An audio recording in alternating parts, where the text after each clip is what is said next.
Ay Lucas, magandang araw sa inyong lahat, Luzon, Visayas at Mindanao. Ganun sa mga OFW, shoutout channel tayo guys. Para bagong araw, para bagong vlog naman tayo. Pero ulit tayo Chevrolet Trailblazer, ayan. Ang isunod ito guys, sabi ni ma'am ay may lumalagatok si bandang kanan. Kaya napansin ko dito guys.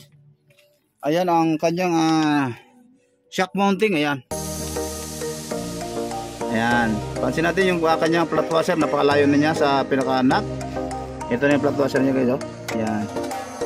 Pwede natin pilitin. Yan, di ba natin nagalaw yan? Pero napakaluag na. Kaya ito yung guys dahilan kung bakit siya may lagutok.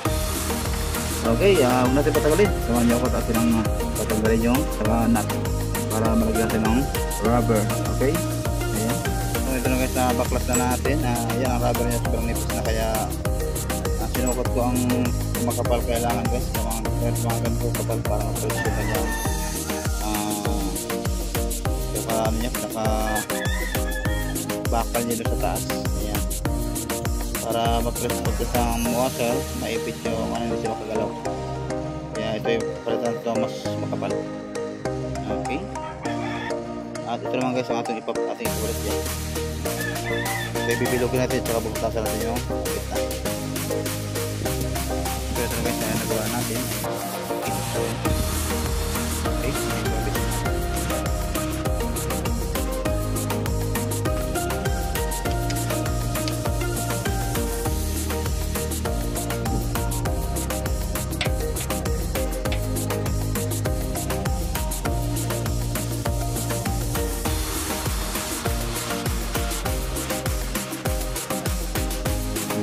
Ipapura natin yung rubber.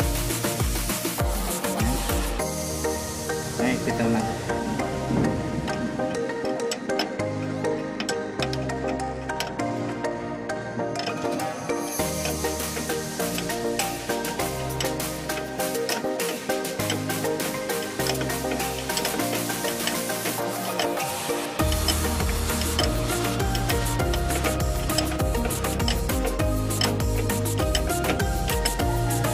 So ito na guys, ayan, naipit na.